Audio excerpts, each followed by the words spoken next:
Hello and welcome to a special edition of Driver Suit Blog Radio. As always, I'm your host, David G. Firestone. Now, on my podcast last Friday, I said I was considering doing a special edition on the Chicago street races, and after watching both the Loop 121 in the Xfinity Series and the Grand Park 220 in the NASCAR Cup Series, I decided, why the hell not? It's just going to be brief. I do have something else planned, but we'll get to that later. But let's discuss the Xfinity Series Loop 121, which was the first street race in NASCAR's history. Now, I don't think I've mentioned this, but I think that the road course wasn't too creative as a course design. Now, I get that there are obvious restrictions in place, but in all honesty, the course looked like something that you could be done in the easy level of a racing video game. Like for the, this is your car, this is the beginner level. And obviously weather played a factor in how the race played out. I think the lightning degree was a regrettable but necessary requirement for driver, team, and fan safety. And I think this also goes without saying, but I'm going to say it anyway. Whatever sport you're watching, weather delays suck, and watching weather delays on TV is even worse. I think NASCAR should stick to dry tracks and just not race in the rain. I'm sorry, but NASCAR racing in wet conditions is just awful. And while the lightning delay forced NASCAR to post the race to early Sunday morning, that ended up being shit canned due to rain. And on Sunday, the rain obviously played a factor, but this actually ended up working to my advantage because the subdivision that I live in has a rib cook-off every year before the 4th of July.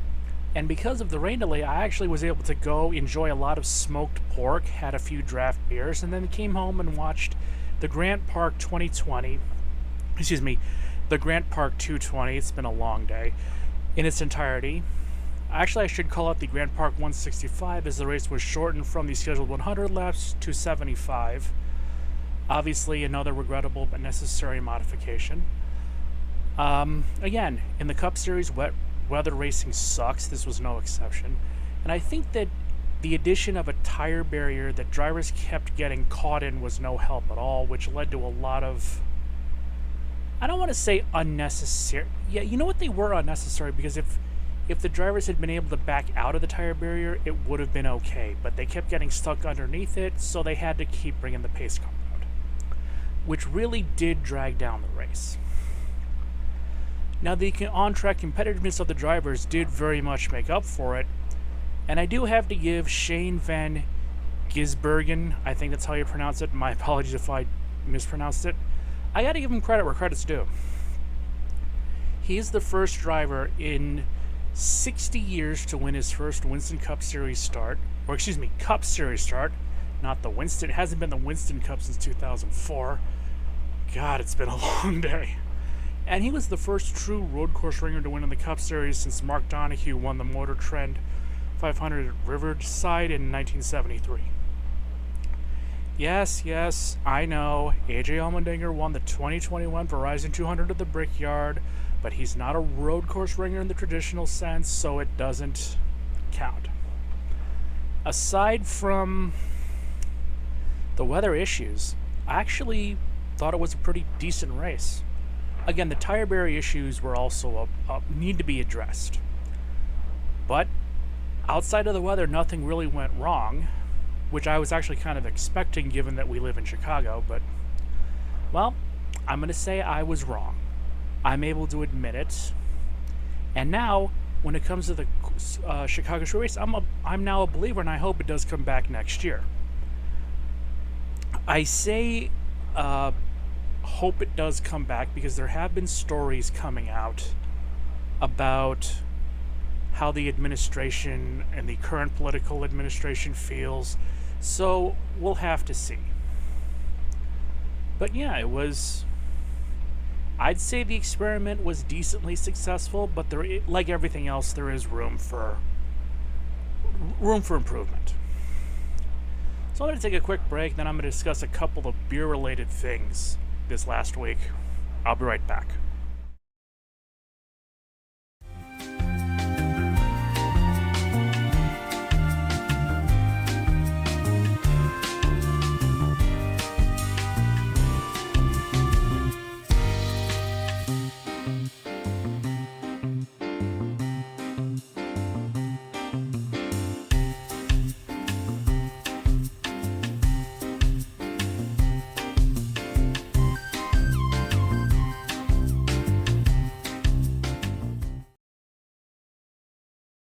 So, for the second half of this special edition, I'm going to discuss two things that happened recently, and both include my favorite beverage beer. Yes, I do have a fan on. It's Chicago in July. It's hot, and this office heats up like a sauna. Now, the first of these two incidents took place recently when I noticed that the Sam Adams Boston Lager I was enjoying looked a little different. Well, I did a little research and I came across this article from AmericanCraftBeer.com, link in the description. It says, quote, "For many of us, Sam Adams Boston Lager was our first craft beer. Widely available at a time when mass market ruled the marketplace, it was our gateway beer that opened the door to the multitude of craft breweries that dominate that same market today. Unfortunately, in today's quote-unquote give me something new every day craft beer landscape, heritage beers like Sierra Nevada's Pale Ale can become unfairly overlooked by beer fans endlessly in the hunt for something new. So, how does a brewery revitalize a heritage beer name that's becoming forgotten? Well, one approach is to change the recipe like New Belgium did with its Fat Tire Ale, and now Samuel Adams is taking a similar approach. On January 30th, the Boston Beer Company announced that it is remastering its iconic Samuel Adams Boston Lager, a beer that is rightly credited with helping foster the American craft beer revolution. And according to Boston Beer, this beer's revamp is more about the brewing process than a pronounced change recipe. Samuel Adams remastered Boston Lager still used founder and brewer Jim Koch's great-great-grandfather's mid-19th century original recipe, but they've added a process to reduce filtration using a traditional German practice of biological acidification, resulting in a brighter, easier drinking beer. According to Jim Koch, quote, "We like to say that we know that there's a perfect Boston Lager out there, we just haven't made it yet. With Remastered, we're one step closer to perfection. We cleaned up the brewing process to create an easier drinking profile, giving it an extra sparkle that beer drinkers will savor. Anytime you crack open a Boston Lager, you know you're going to enjoy a rich, full-flavored beer. When you crack open a Boston Lager Remastered, you might say, this is the best Boston Lager I've ever had." To this day, Jim Koch still tastes each batch of Boston Lager to ensure it meets the brand's high-quality standards. End quote. Okay, I get the new version, and it does make sense from that perspective. Now I'm going to just say this. If Boston Lager tasted differently, I really don't notice. I don't drink it all that often, but it did look different. But here's my take, and this might be wildly unpopular. I might be in the minority here. When it comes to beer, does appearance really matter in the long run? Unlike some foods, I'm really not concerned with the appearance of my beer. That is to say, I really don't have feelings about the looks. I just care about how it drinks and how it tastes. Now, a few years ago, I was doing, in addition to my current job, I used to do beer and liquor market research surveys for extra cash. These were actually pretty decent paying surveys, and it was a good gig, I won't lie. But one thing that almost every one of the surveys I did went out of the way to discuss was how the drink in question appeared. Now, this information could come in a number of forms, but one instance really sticks out. I was doing at the time a rum and cola survey for a well-known rum company whose name will not be mentioned. This wound up being a 3-day-long survey where over the course of it we tried 12 different versions of this rum. Not only were we given we were to give opinions on how the rum and cola we served looked before we drank them, which is hilarious in and of itself, since almost every rum and cola that I've ever had looks like cola. But we were also obligated to discuss the appearance of the rum itself. And the way we went about this was we were in a room full of computers at a hotel in Schaumburg. And at the very front of the room we were in, there was a table with 12 bottles of rum set up on it, each with a corresponding code for what sample we were drinking. Of these 12 bottles of rum, I swear on my life, 10 of them were virtually and visually indistinguishable from one another. There was one bottle that was slightly lighter than the rest, and one bottle that was actually significantly lighter than the rest, one bottle that was significantly darker than the rest, which I thought was hilarious. I'm going to be honest here. I don't care about how my beer looks. I don't care how my beer looks. I care about how it tastes. I might be in the minority, but that's how I feel.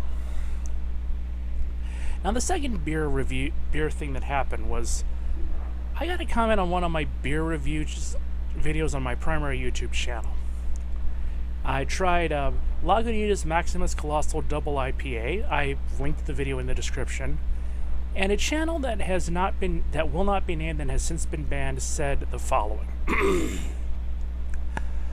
Watch your entire review and must comment. Firstly, you can score any beer the way you want, which is sort of how these reviews work, but anyway.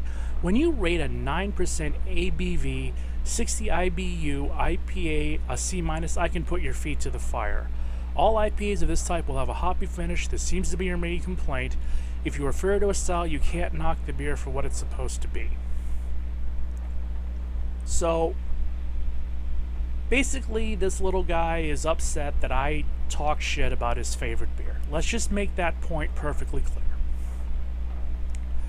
And again, in certain instances, I can handle disrespect, but when you're just saying that I should be fair to a style, I mean, come on. So I ended up writing back, and I discussed the way I review videos. And what I said to him was, in essence, that every beer I reviewed is held to the exact same standard, that standard being, it's the first time I've ever tasted it, on camera or otherwise, and I'm going to talk about what I like and dislike about it. I'm not faithful or unfaithful to any style at all, and I judge a beer based on what it is. I'm not an IPA guy, but I have rated some IPAs very high. Pear and Grapefruit IPA, for example, was a great IPA, which I raved about and I drank a lot of since I reviewed it. I love cider, but Manger's Irish Cider was so awful. I've not had it since I first tried it in 2016. It's the same with every beer. It's not based on style, but individual beers tried and what I think when I try it, which I think is a way to score something. I'm not judging it on the style, I'm judging it on what the individual item is. Well, he responded back, but then I ended up blocking him. And I blocked him for a very good reason. Because he's a very specific kind of YouTuber that I just can't stand. And a lot of other people can't stand either. See, I've been making videos on this platform since 2009. I have 3 channels and I've uploaded over 2,200 videos, all of my own production. I'm not ripping off other people's content and posting it as my own. I'm creating all of my own content. The account in question has been on YouTube since 2007, and in that time has not uploaded a single video on the account. That's why he got blocked. He's not a real content creator, but he's just a commenter. And this is why I can't stand these kind of people. I listen to content creators because if you create content, I can listen to your opinions because, like me, you're putting yourself out there for the world to judge. The world can look at your videos, give opinions on the content, and if you can handle the criticism, fine. If not, oh well. But if you don't have the guts to put yourself out there on YouTube, sit down and shut up. I'm creating content, you aren't. If you're too scared to put yourself out there, then don't comment on my videos. And again, if he was a content creator, I could maybe handle that. And for these accounts, just upload 1 or 2 videos. That would make you a content creator. I mean, your videos don't have to set the world on fire. They don't have to be elaborately produced or even relevant to anyone but yourself. Just set up your phone and talk about something. Defend your favorite pizza topping. What's your favorite juice? Film the squirrels in the park. Just upload something. A guy who can't be bothered to upload a single video in 16 years on this platform, regardless of how easy it is, simply isn't worth my time. Content creators are worth my time. Put yourself out there and I'll respect you. But if you want to just hide behind a keyboard, I won't respect you, and that's all there is to it. And with that, my special edition podcast is finished. There's going to be a new story time for Friday. I'm Dave Farsley. Be like, comment, subscribe, and I'll see you then.